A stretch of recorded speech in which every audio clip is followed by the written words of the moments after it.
Good evening and welcome to Front Page on AIM Network, India's definitive media organization and voice on everything AI and technology.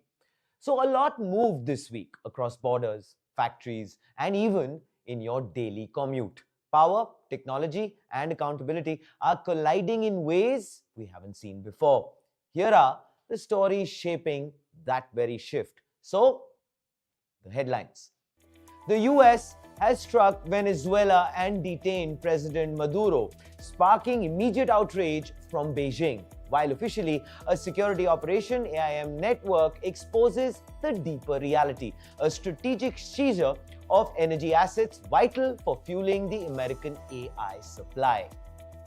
India greenlights 22 electronics component projects worth 41,863 crore rupees under ECMS, with majors like Tata and Samsung building PCBs, connectors, and batteries across 8 states. The move aims to industrialize the missing middle and secure India's tech supply chain from import dependency. Bengaluru engineer Pankaj Tanwar hacked his helmet to auto-report traffic violations, turning a weekend project into a Civic surveillance machine. The police wants in. The internet is divided. It's no longer just the state watching you, it's actually the guy riding next to you. Welcome to the era of crowdsourced enforcement. And finally, the CAG which is the Comptroller and Auditor General of India, has flagged massive irregularities in the 14,450 crore rupees PMKVY scheme, citing fake placements and ghost beneficiaries with invalid bank details. Despite certifying 1.1 crore candidates, only 41% secured jobs, mostly in low-skill roles, exposing deep structural flaws and financial fraud. The question will always be, with what lens are you watching the news? What would you assume is the most major threat on the world stage? Anybody, just call it out. You don't have to raise your hand. Definitely Russia. Definitely Russia. That's confident. I like it. Who says Russia? Anybody agree with her? Hands? Okay, great. Who else? China. Stop yelling at me, but China is a good answer. Anybody? Who else? China? North Korea? North Korea. Any North Korea takers? And Venezuela? Anybody? No? Oh, yeah. One guy in the back. A little worried about Venezuela. Everybody's cool with Venezuela? So, over the weekend, the United States launched strikes in Venezuela. US officials say President Nicolas Maduro was detained. Rapid operation flown out, facing US charges. The world's reaction? Instant. The reaction was immediate. The United Nations raised concerns over international law. China condemned the operation and demanded Maduro's release. Analysts warned about the precedent this could set, which of course brings us to the uncomfortable question tonight. Was this really just about Maduro, or is something much bigger afoot? Tonight, we make one argument, and this is clearly an AI power story, not just an oil or natural gas story, and definitely not a war on drugs. So, let's stay grounded in what we know. The surface story. The US strikes, well, it frames the move around security and criminal charges. China condemns. It frames the move as a violation of sovereignty. But if you actually want to understand modern power in 2026, stop thinking like it's 2006. Now, here's the part that makes this impossible to ignore. Just hours before the US military action, who was, of course, in Caracas, Qui Zhao Qui, I hope I got the pronunciation right, China's special envoy for Latin America affairs. Maduro sat there. He reaffirmed a strategic partnership with China. He called it essential for a multipolar world. This does not obviously signify symbolism. China is Venezuela's largest buyer of oil. China is the lender. China is, of course, the infrastructure backer.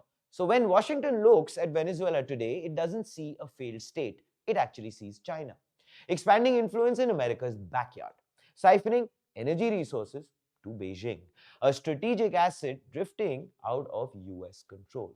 So in the middle of an AI-driven great power race, this is very imperative. Now here's, of course, the missing piece, Taiwan. Because if AI is the new oil, then Taiwan is the refinery. Today, Taiwan dominates the chips that run the world. NVIDIA's accelerators, AI servers, military intelligence systems. And when we actually strip it all down to the basics, it means no Taiwan equals no cutting-edge AI at scale. And of course, the timing matters. Beijing has spent the last year rehearsing blockades around that island. They have made it very clear. Taiwan is not optional. And for Washington, this is a nightmare. If China seizes Taiwan, or for that matter, just disrupts the shipping lanes, the supply chain fractures. So what does the US do? Well, it hedges. It stops betting everything on fragile supply lines across the Pacific. And it starts locking down the other half of the equation. Energy dominance in its own hemisphere. Suddenly, Venezuela isn't in a humanitarian crisis. It isn't a sanction story. It's the world's largest untapped energy reserve, sitting inside America's strategic zone. The International Energy Agency has been screaming this for years. Data centers need juice. AI demand is spiking electricity costs. Power availability is now national security. The chain is quite simple. Energy fuels power generation. Power keeps data centers running. Data centers make AI scale possible. So the fight isn't USA versus Venezuela. It is USA versus China's influence. In America's near abroad, big powers draw lines, cross them, and it gets messy. The Monroe Doctrine, yes, did that 2 centuries ago. Today, the lines are about tech, energy, and supply chains. We, of course, are very precise when we state that nobody is saying the Pentagon announced we attack GPUs. That's ridiculous. But the AI era changes the incentives. Energy is strategic. Great powers are paranoid. China-US competition is the background radiation of every decision.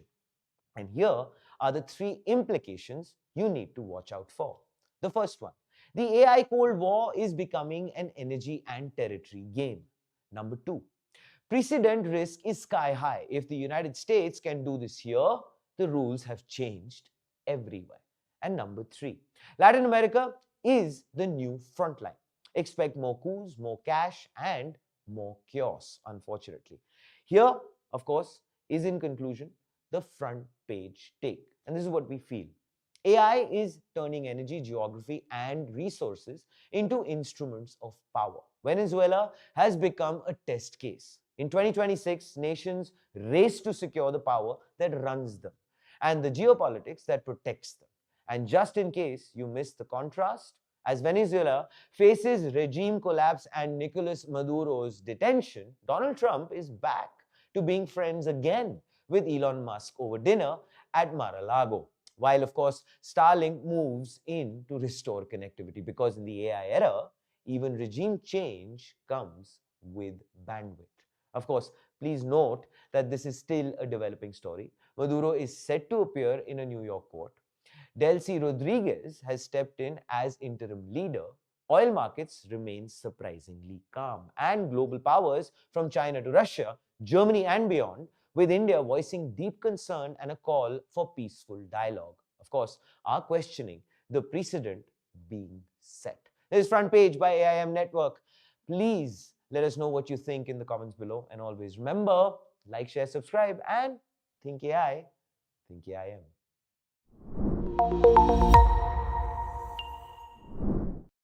Good evening. While headlines often focus on chip fabs and billion-dollar semiconductor plants, tonight's story is about something just as critical and far less glamorous. Because chips don't work without components. And India just moved decisively on that very front. We are, of course, talking about the foundation, and India has just moved decisively to fix that. The hard data is this. The Ministry of Electronics and IT has cleared 22 new projects. The scheme is ECMS, which is the Electronics Component Manufacturing Scheme. The numbers are significant. 41,863 crore rupees in fresh investments, supported by a 22,919 crore rupees incentives program. But of course, the mechanism is where the plot thickens. This is a race-based model. Incentives are tied strictly to incremental production and employment. It's simple math. You build, you get paid. You delay, you lose out. Whoever starts production first wins faster. This tranche isn't only about the big conglomerates. Yes, names like Tata Electronics and Samsung's display plant in Noida are in the mix for sure. They bring scale. But that's only part of the story. Alongside them are small and mid-sized manufacturers across the country. They're building the rules, the nuts and bolts actually, of the ecosystem. Printed circuit boards, connectors, capacitors, enclosures, camera and display sub-assemblies, lithium-ion cells, battery anodes, optical transceivers. Well, these are the components that make electronics possible at scale. The difference between a design on paper and, of course, a factory that actually runs. Mapping the factory's state execution has rewarded, which basically means the geography plays a very important, crucial role. These units are coming up in Andhra Pradesh, Tamil Nadu, Karnataka, Maharashtra, Uttar Pradesh, Haryana, Madhya Pradesh, and Rajasthan. There's nothing wrong or strange about where this money has actually landed. Electronics manufacturing follows the fundamentals: good logistics, land you can actually build on, stable power. Clearances that just don't keep dragging on and on and on. The states that move first are seeing the payoffs. Right now, execution is what separates winners, well, from the rest. And of course, let me now, of course, draw your attention to the holistic view.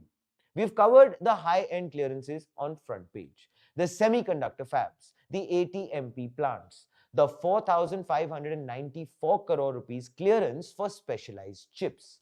We of course know the government is pushing capital subsidies under the India Semiconductor Mission. But fabs alone don't create resilience. Components do. Yes, without domestic PCBs, connectors, and battery materials, fabs stay dependent on imports. Costs stay high. Supply chains remain fragile. ECMS is that missing middle that we had mentioned at the top of the story. And of course, this is the shift from we assemble electronics to we own the electronics supply chain. At the announcement, IT Minister Ashwini Vaishnav made the standard clear. Six Sigma quality is no longer optional. Integrated research and development is a requirement, which of course is a green flag. And of course, India is now moving away from pure volume contract manufacturing. We are moving toward process maturity and design depth. The emerging pattern which we have tracked over the last few weeks is this: chip fabs, indigenous processors like Dhruv 64, RISC-V architecture, and now the component layer. The government, of course, is apart from writing policy, is also building an architecture, which is fabs plus components plus packaging plus design plus speed. And of course, very few media platforms are connecting these dots end to end. And this perfectly times, as always, because here is the front page take. The front page take, okay. This announcement won't trend on social media, no, but it will decide whether India's semiconductor ambitions actually work. Global leaders didn't win by building one giant fab. They won by owning components, by controlling quality, by locking supply chains and scaling faster than competitors. With ECMS, India is finally industrializing the invisible layer of electronics. And that, my friends, is how ecosystems become irreversible. This is Front Page by AIM Network. If you want to, of course, understand how India is building its tech stack from silicon to systems, please check our earlier coverage. It's a deep dive. And always remember, think AI, think India, think AIM.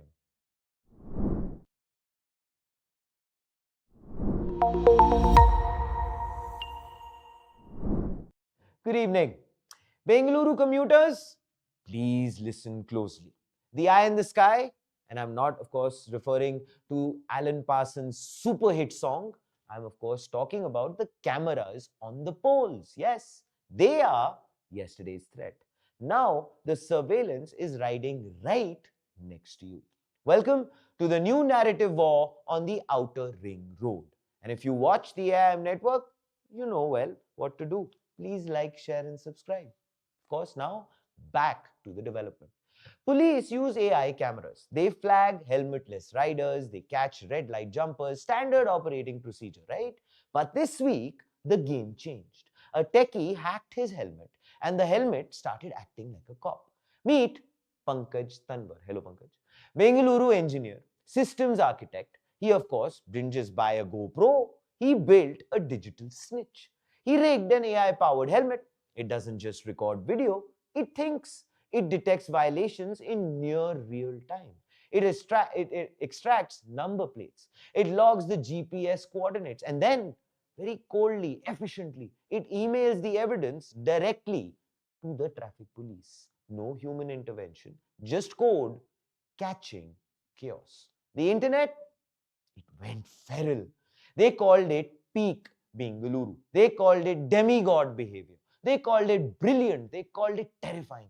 But here is the twist. Usually the system fights the hacker. Not this time, no. Bengaluru City Police did not send a cease and desist. They actually slid into his DMs officially. They called it innovative. They want to talk. And that is, of course, the moment this stopped being a toy and became a weapon in the civic tech arsenal. But of course, let's just pause the applause and understand what's going on. Let's look at the narrative war underneath the code. Because this brings up very uncomfortable questions. The spicy ones: privacy. Who owns the footage of the public road? The state or the guy in the lane next to you? Accountability. For that, ladies and gentlemen, here is the ping pong match. Citizen A wants safer roads. Citizen B captures the footage. But what if the AI is wrong? What if the code hallucinates a violation? And of course, the biggest question of all, if Pankaj breaks a red light, no, Pankaj, please don't do that.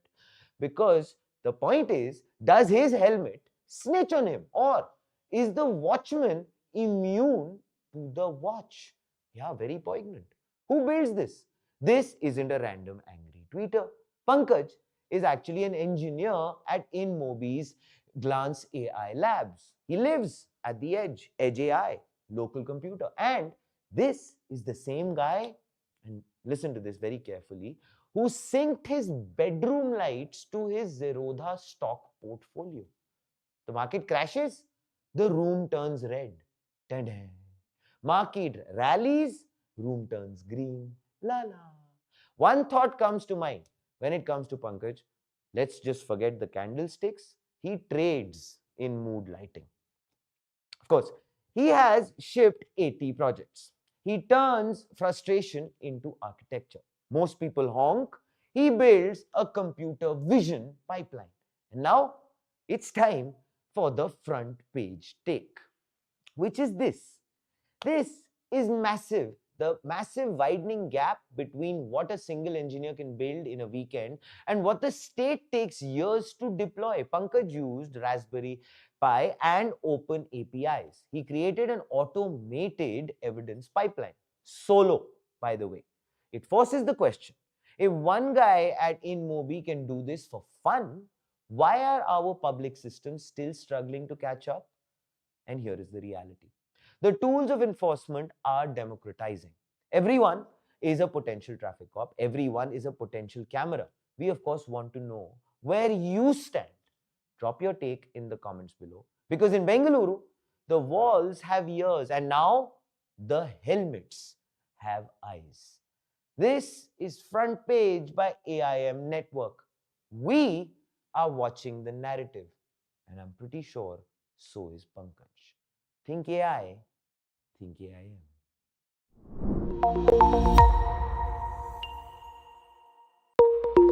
सदी को भारत की सदी बनाने के लिए बहुत जरूरी है कि भारत के युवा पढ़ाई के साथ ही स्किल में भी उतने ही दक्ष हों। Good evening. They sold us a shining headline. The skill capital of the world. It was supposed to be the engine of New India. Under the country's flagship skilling program, the Pradhan Mantri Kaushal Vikas Yojana, PMKVY, a massive 14,450 crore war chest designed to turn our youth into an industrial army. The government claimed victory early. They touted 1.1 crore certifications. They showed us the glossy brochures. Training was heavily concentrated in a narrow set of low to mid-skill roles such as retail sales associates, tailors, sewing machine operators, domestic data entry operators, and general duty assistants. Over 40% of short-term training certifications were concentrated in just 10 job roles, such as retail, tailoring, data entry, to name a few. Even though more than 700 job roles were approved on paper, but the Comptroller and Auditor General of India, CAG, has just pulled the plug on the hype machine. The audit reveals a system rotting from the inside. We were promised high-tech careers, we got domestic data entry. We were promised direct benefits, we got ghost beneficiaries, and thousands of people sharing the same bank account. The narrative has collapsed from demographic dividend to demographic disaster. The certificates are real, the jobs are imaginary. So I would of course like to take this moment and welcome you to the great skill heist. And joining me is our tech journalist Smruti Nadig. Let's of course get into the truth on front page. Smriti, a big welcome to you, and it's a pleasure to have you with us. Of course, Smriti has been covering this story extensively. Always a pleasure to have you with us, Smriti. Not a lot of pleasure for all the people I just mentioned, the students and the entire ecosystem. But how are you doing?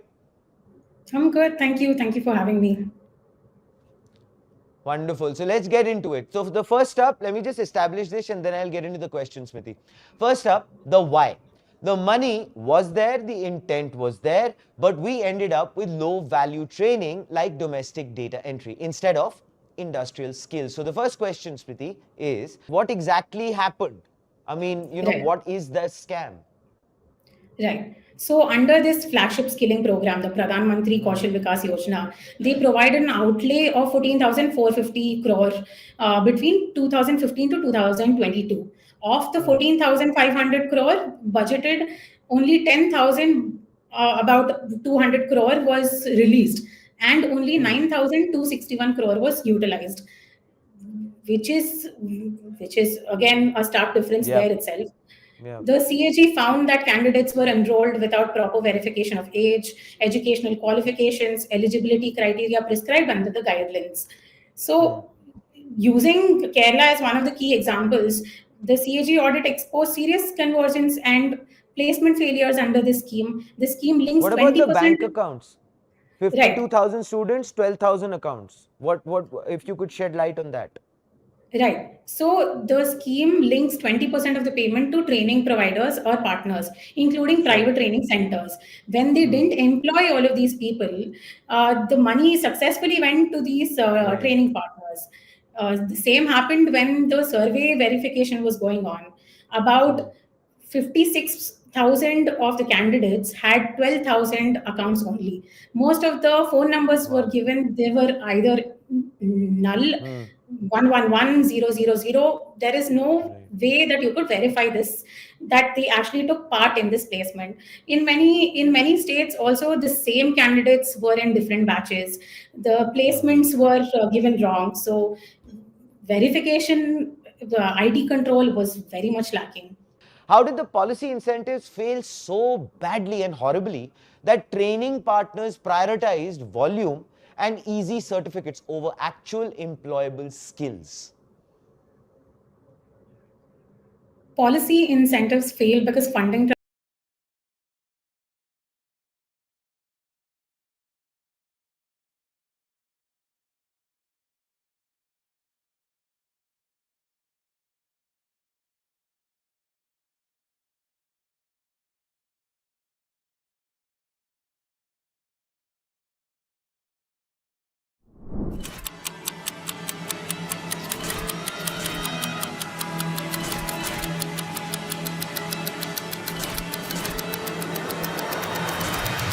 We are AIM Media House. Born in Nama, Bengaluru. Built for the world. We make tech make sense. We tell stories that matter.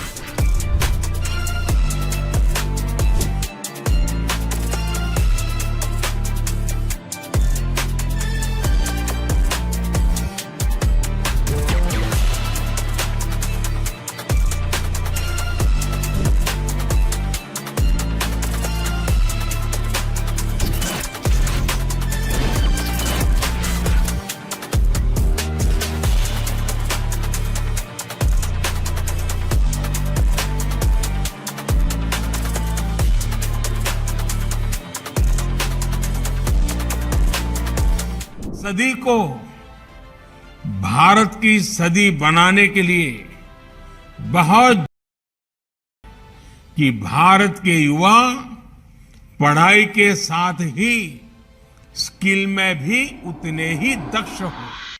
Good evening. They sold us a shining headline. The skill capital of the world. It was supposed to be the engine of New India.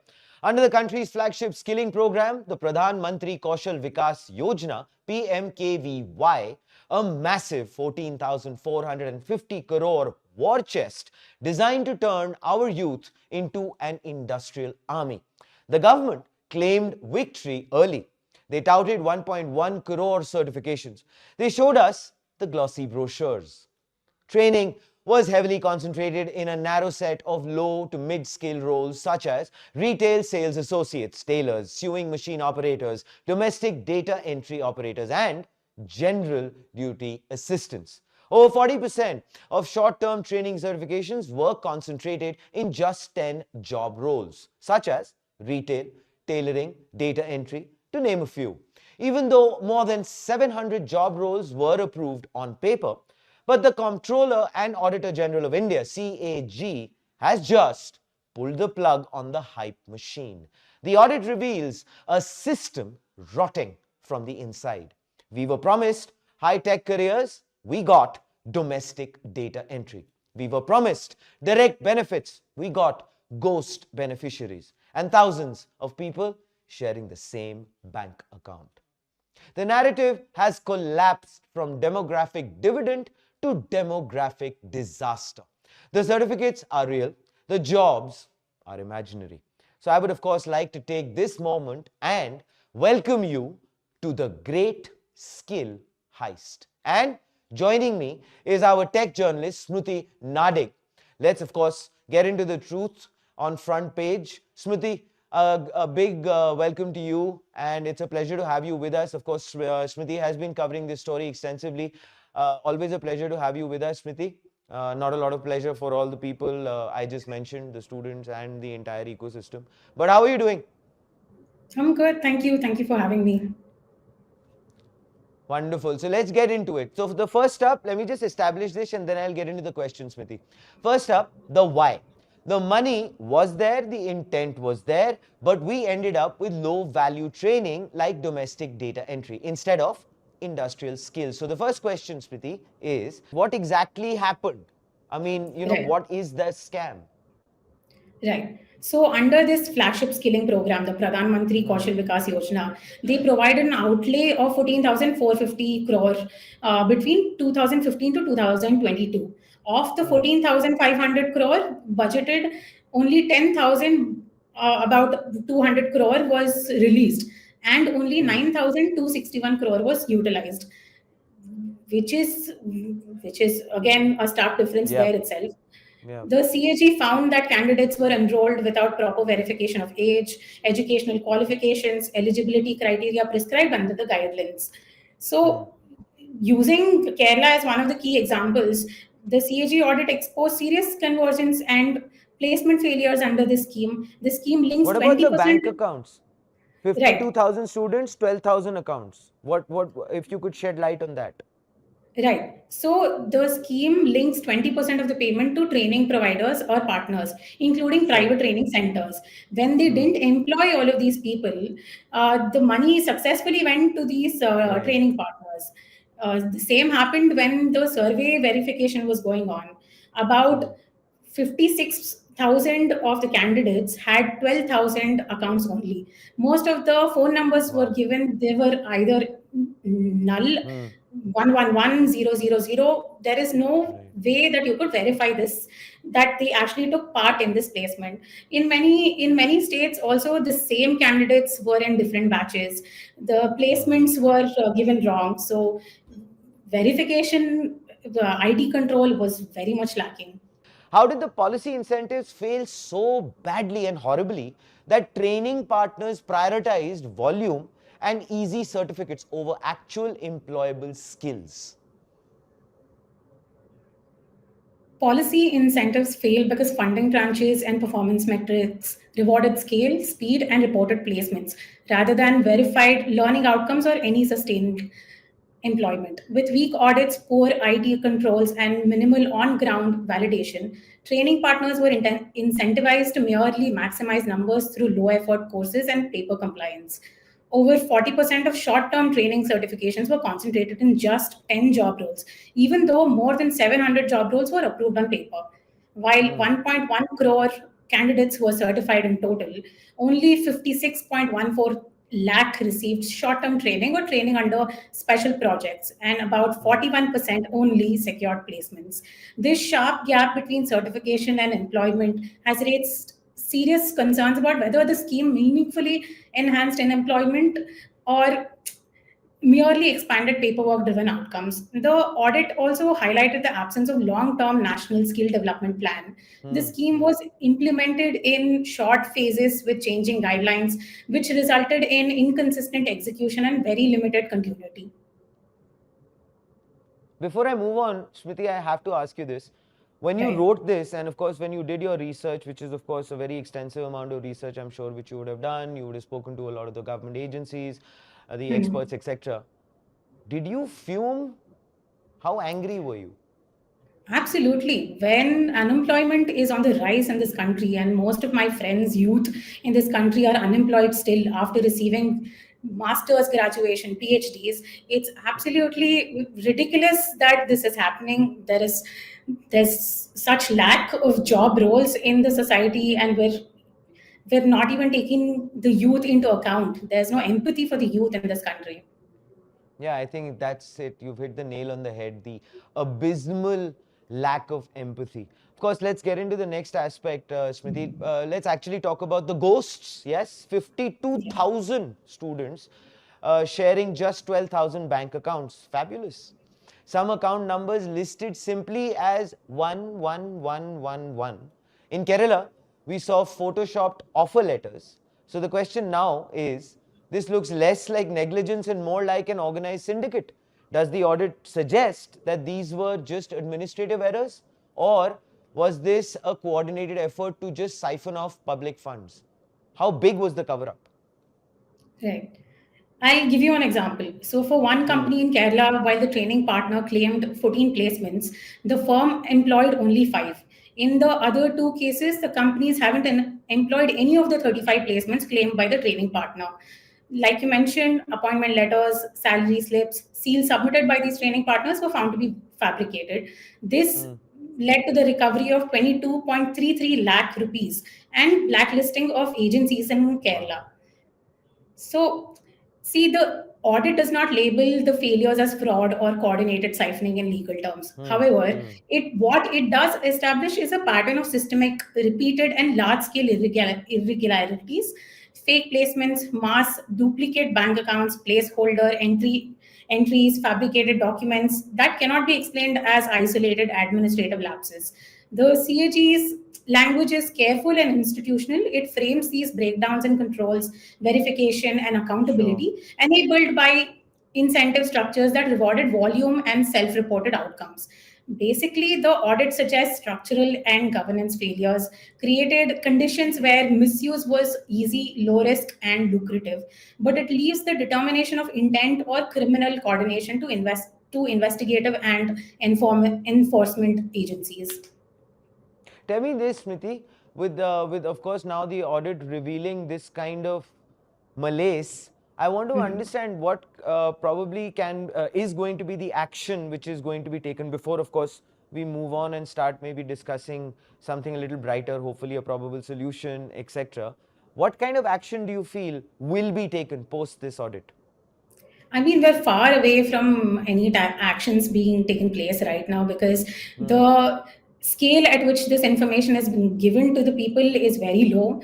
Also, despite all of these irregularities, there are more skill development schemes that are coming up, especially for women-led founders or AI skilling that is going to happen. So I think this is just going to get, brushed under the carpet very soon. Oh, really? You think so? I mean, that's Absolutely. a huge claim. What did the experts say, Smriti? You have spoken to a few.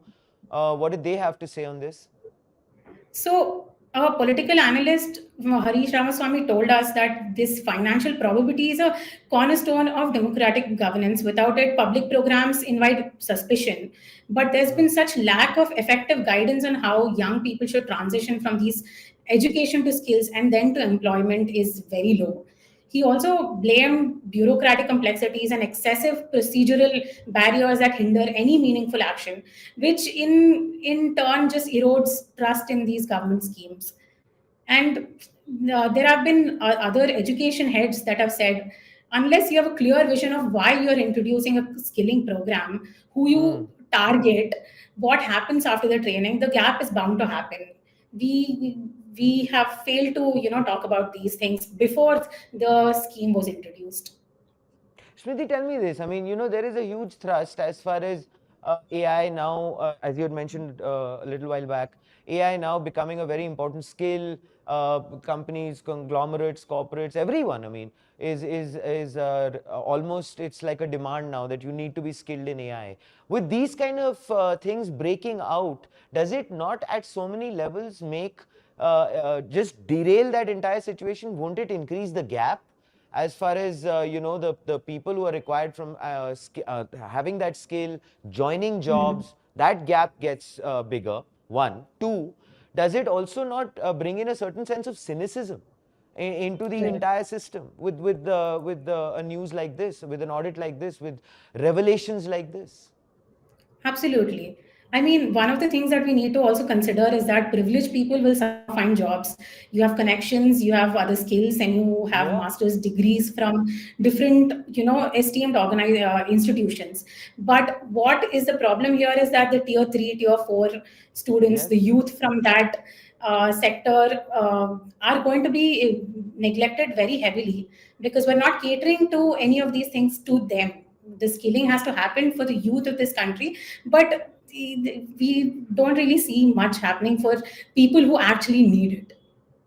Unfortunate. So at the end of the day, the Yeah, students were not at fault here, but they absolutely. essentially, the organizers, the beneficiaries in terms of, let's say you mentioned the Kerala Institute, you talked about other placement agencies, etc.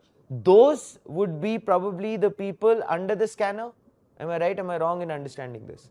Yeah, definitely. When they found out during the survey that these TPs had fabricated salary slips or appointment letters, it led to a recovery of 22.33 lakh, and it Wow. blacklisted agencies in Kerala. And this is only one case study. Yeah. Yeah. All right. You, of course, mentioned the solution a while back, Smriti, which brings me to this particular question, which is, given the scale of this fraud, is the fix just, let's say, stricter audits for these partners moving forward? Because you mentioned there are other schemes also right now which are primed and ready. Or do we need to scrap the entire policy altogether and focus on Right. formal education first? So stricter audits alone are insufficient because these schemes are also point to major design failures. During an interview, like I mentioned, Dr. Niranjan said that without a strong foundation in basic education, skilling becomes a diversion rather than a solution. He also believes that vocational training introduced too early without completing at least 10 to 11 years of schooling cannot deliver any real employability. When I spoke to the Congress spokesperson, Rajiv Gowda, he also highlighted that there's been a lack of effective guidance on how young people should transition from education to skills to then employment. And whatever skills that they're introducing or training these people with, these skills cannot be pertained to just tailoring or data entry jobs. They have to make real impact for the youth of this country who are taking education very seriously. Smriti, finally, I would like to ask you in conclusion. Of course, the first thought that comes to my mind is this, which is that I hope that it doesn't become another political drama and theater, etc., where the blame game will start. As you just mentioned, the opposition spokesperson probably spoke about something. Now he will obviously go ahead and talk to the ruling government, etc., etc., etc. But finally, at the end of it all, Smriti, the people who are there, who need the jobs, I wish and pray that we can provide them with a solution. At least the ecosystem and the policymakers can actually be a little more empathetic towards their needs. That's my thought. And finally, I would like you to give us the front page take today, because you have followed this very closely. What's your final understanding? No, the final understanding is that unless the opposition, the people of this country, stand up and actually speak against this, the policy is not going to reset because, like I said, they're going to introduce more skilling development schemes, which may not help the youth of this country. What we need do is to talk to people to understand what they actually need, where they're looking for jobs, what kind of job roles they need, what kind of job roles can be created for such people, because the youth is going to be the future of this country, and if you're not going to take care of them, understand their point of view and what they want from this country, we're not going to succeed in any of these schemes. And very important point you just made, because Smriti, we pride ourselves internationally, globally, as the country which is one of the youngest in the world. We have that as a huge form of an advantage over probably the West, probably a lot of other countries. We pride ourselves on that, and I think we need to be a far more sensitive towards that very youth, which is going to probably go ahead and ensure that we can conquer bigger aspects moving forward. Thank you so much, Smriti, for being on Front Page. As always, it was fun having a conversation. Of course, really hope that something good comes out of this audit and the findings that it has given in terms of the policies that we will have in the future. Thank you so much once again. Ladies and gentlemen, Thank you. that was Smriti. And of course, she will be covering this. We, of course, will be covering it as it progresses in the near future. And of course, like, share, subscribe. And as we always say, think AI, think AIM.